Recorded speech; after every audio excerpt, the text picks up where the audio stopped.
Alright, I haven't done a video in a while because we've been kind of busy.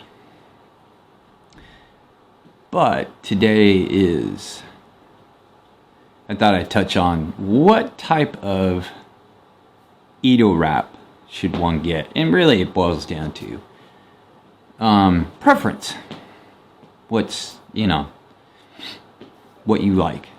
So I have like a few examples here just in our collection. And we're going to start off with like leather. So like this one has a nice black leather wrap. It's really soft, except for on the knots because it's bunched up, that's not going to be, but it's a soft leather. So it's not super soft, but it's soft. Okay, so that's just one example of a soft leather. Now we have another leather which is a little bit harder, a little bit thinner than the black one.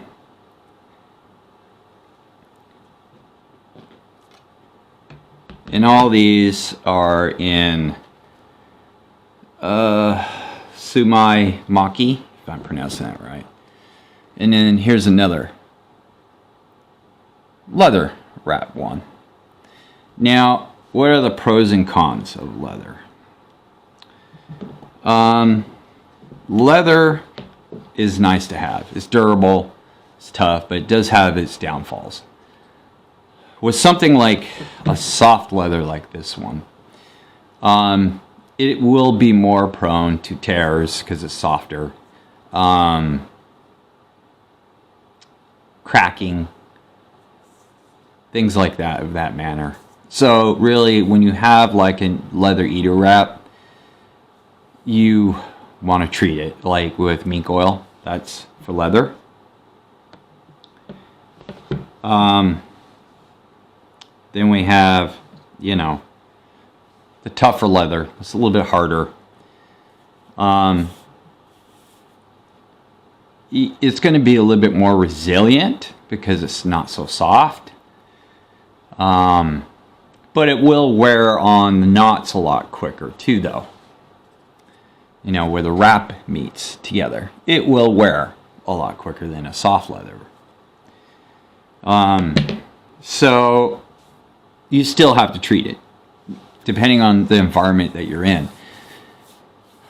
Leather starts to dry out, starts to crack, especially if you're using it a lot, because the oil from your hands, it will dry it out. So it's a good idea, depending on where you live and the environment that you're in, to treat it. Now, there's a drawback to treating it. If they've put a treatment on it, the leather, to keep it from absorbing water and whatnot, the mink oil may not work because it has that barrier already and it's not going to let it get in. So will it last you? It'll last you quite a long time if you take care of it. But there are downfalls to it, and there's, advantages to it. So all the ones that we have, especially this one, this Bohayu I have, it's real leather wrap. I've never had any issues. I used it a lot. This one, obviously, I haven't used that much. Actually, I haven't even cut with this one because this is like my very first Wakizashi, handmade one that my wife got me. So haven't really cut with that. And then this one I haven't done a review on, but this is my wife's. So, and we'll get to a review on this Wakizashi. So it does hold up. So don't think, oh, I shouldn't get leather. Leather is actually really good. The soft leather, like I said, you really should treat that. More so than the tougher leather. And the reason why some leather is tough and some is soft depends on the cut, where it's coming from on the cowhide. Certain parts of the cowhide is really soft, and then other parts are really tough. See, like, if I remember correctly, the underbelly is really soft, where the top portion of the cowhide is more tougher. So The softer the cut, which they call a cut, which would be this, is going to be more expensive. Okay, for softer leather, it's always more expensive. So you're going to pay the money for it. So it depends on what you want. Like I said, leather is nice to have though, and it does look nice. Now we get into phony leather. Okay, like this one, my Ghost of Tsushima. Okay, this is not real leather. Now, granted, I mean, you could kind of see underneath, you know, some of the wraps that they did. It's kind of hard to see it. You can see where it kind of folds up from underneath. The advantage of phony leather, okay, is especially something like this that's white, you can clean it so easily. Okay, it's very, very easy to clean. A lot of times water will not absorb in it. So if something white like this, you can really take a damp cloth and just wipe it down. So will it last you as longer than leather? Here again, depends on how much you're going to use it. Sometimes it won't though. Like this one right here. This is my one of my Iaido ones. This is not real leather, but if you look right here, it's kind of hard to see. It's starting to already wear because I've used this a lot. So, will it outlast leather? Maybe not, because it's a man-made product. Leather's a little bit tougher. So, but the nice thing is you don't have to treat it. You know, and if they do a good enough job with it, a lot of times you can't tell the difference if it's a nice, good quality phony leather. And this is not the original ska neither. I've replaced that, which we'll get into. That material that used to be on here. So it's user preference. If it looks good, I mean, I wouldn't worry too much about it. Like I said, I mean, if you're worried you're going to be doing a lot of cutting, you might even do some cutting outside in the rain or whatever, I would maybe go with a phony leather. Because like I said, water's not going to penetrate it. Not like leather. Leather will. Unless, it's, like I said, it's treated. Then you don't have to worry about it. But then again, you can't really treat the leather to keep it at its... from deteriorating. Because mink oil, what it does is it puts... Leather has to have a certain percentage of moisture to it. If it doesn't, it dries out and starts cracking really bad. And that's when it starts falling apart. So, there again, we have pros and we have cons. Sometimes that phony leather just looks horrible. And then you have some phony leather that's a higher quality and it actually looks nice and it's comfortable in the hands. So, like I said, this is all user what you prefer. Now, with those out of the way, real leather versus phony leather, the pros and cons to it. What about cotton? Okay, now this had a cotton wrapped ska at one time. Took it apart and I just bought a whole new ska and fitted it to this. So that way I can just practice my idomaki wrapping technique. So cotton isn't bad at all. Cotton will absorb moisture. Depending on what color it is, it won't show stains. Like it won't show watermarks on it. Which brings me to another point. Suede. Suede's very comfortable in the hands. I know Hanwei uses suede. Again, it's another form of leather. There's a major downfall with suede though, before we get into cotton. Suede, if you get water on it, from my experience, and I've worked with leather, I have leather kits, so I'm not an expert, I'm a novice, but I do work with it. And I've had a suede leather coat. You get a water drop on that, you might as well hang it up. You're never getting it out of there. That watermark stain will stay in that suede. So that is like a major drawback to suede. Is it comfortable? Absolutely. It's super comfortable. More so than, you know, like a soft leather like this. It is very comfortable in your hands. But the major drawback to it is it will show stains like crazy. It doesn't matter what color it is neither, because it's going to discolor it. So to treat suede, you just don't use regular mink oil. They actually do make a suede oil for it, because it won't discolor it. Because it'll do some funky stuff on you. And it's like you get a watermark on there and it's like a bullseye. People will see it. So there are drawbacks, major drawbacks to suede. And suede is, a lot of times it's really thin. So that's another factor. How long will that last? You know, after, if you're using it on a constant basis. Whereas, you know, leather like this or like this is a little bit thicker. Okay, like I said, it all depends on the cut, where it's coming from, on the cowhide. So, would I want something with a suede? I don't know. I don't have one, unfortunately. So, again, it's your preference. But suede does show stains really bad. That's one major drawback to having suede. Even, like I said, watermarks, they'll show it. And you're never getting it out of there, because you'll just make it worse and worse and worse. So, cotton, which this is my Musashi. And this is a cotton wrap. Now, I've never had an issue with this wrap. They did a really, really nice job on this wrap. The only problem I had is the kosher was starting to come a little loose, and the hibaki's loose. But other than that, I have a review on this.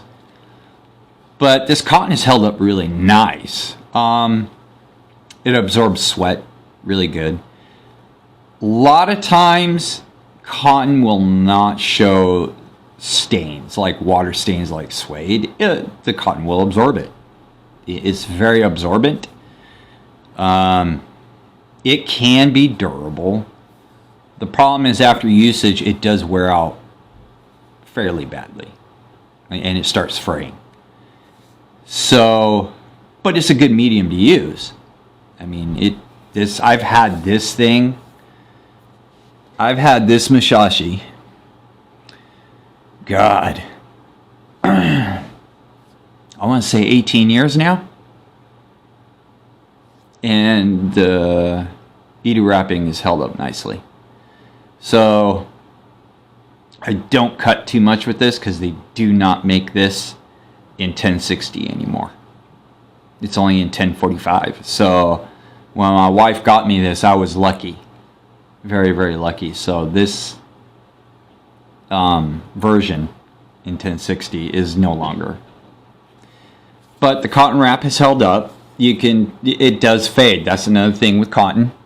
You can kind of tell it's where your hands go. It's kind of faded. It may be hard to see on the camera, but it does. The coloring on cotton will start fading, and that's just over time.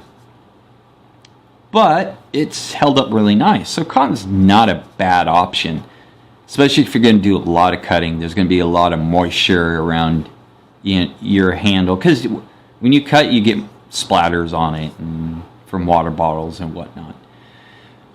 So cotton's actually not a bad medium if that's what you prefer.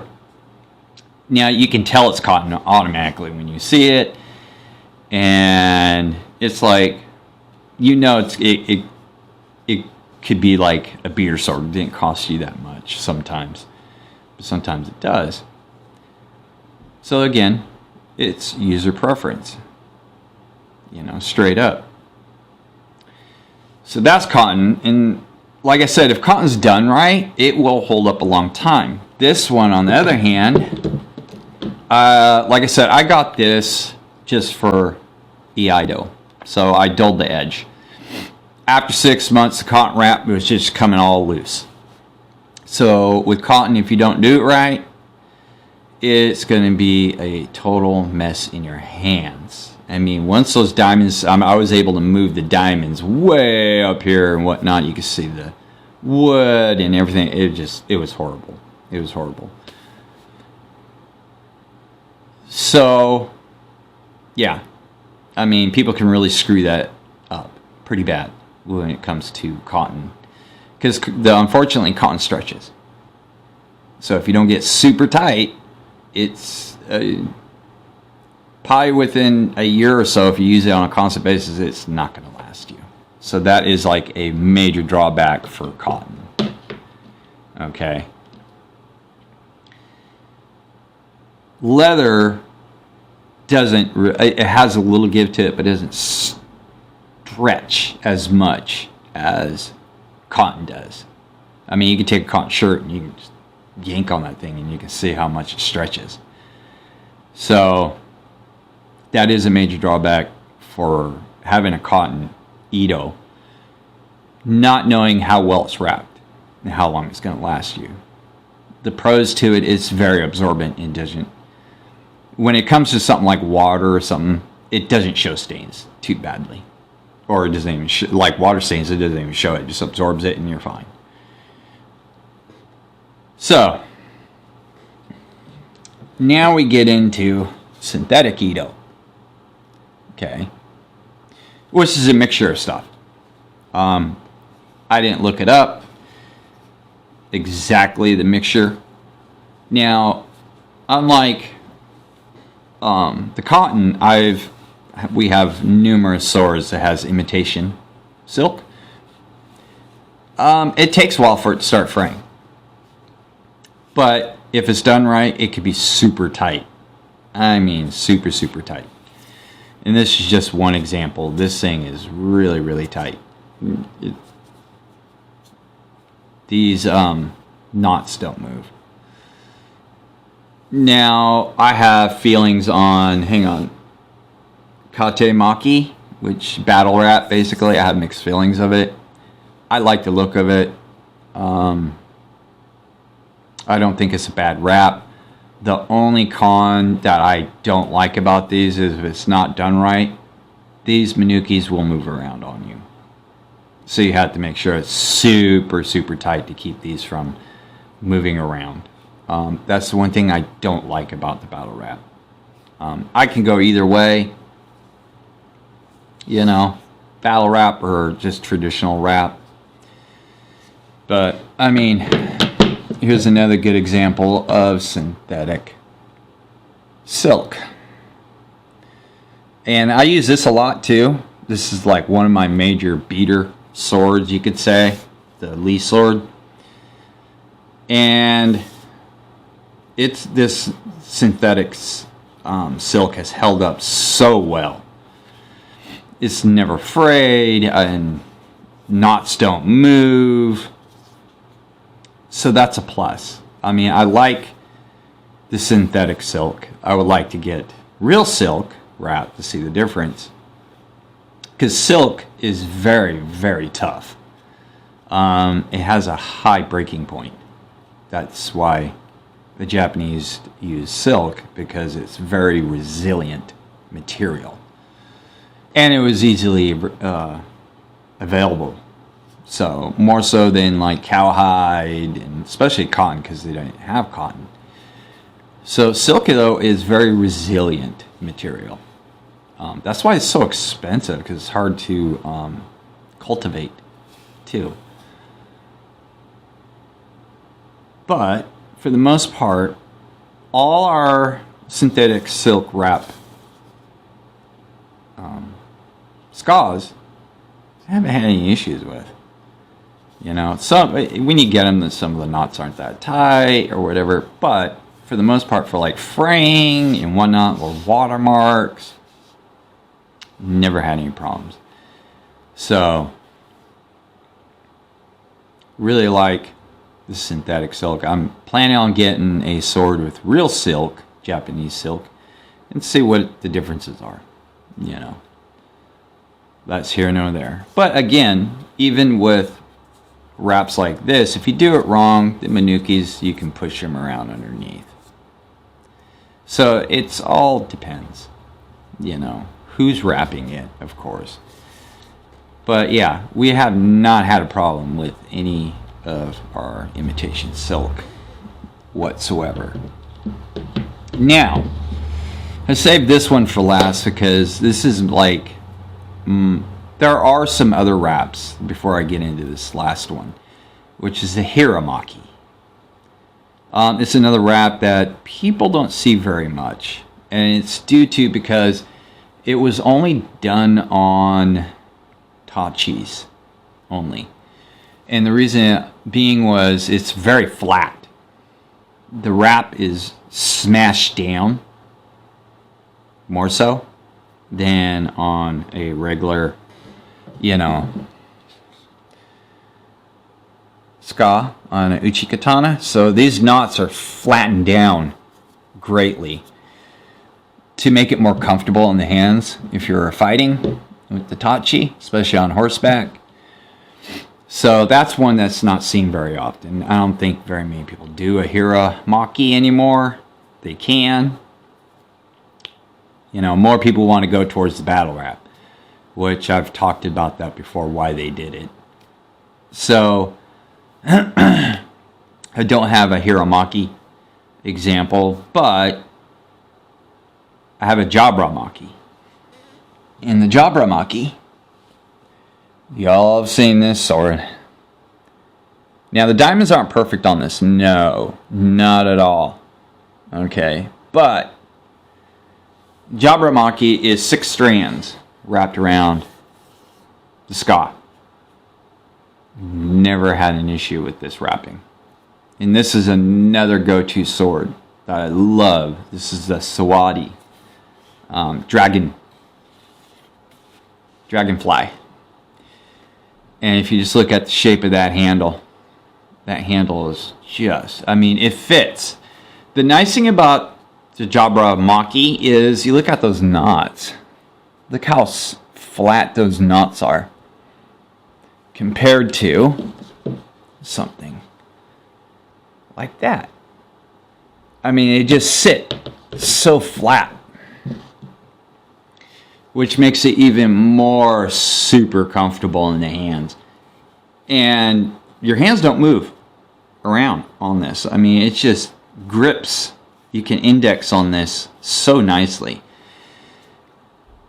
And from just doing a little bit of research this morning, from what I can tell, the jabramaki was only designated for daishos or high-ranking officials or royalty, like shogunate leaders, stuff like that.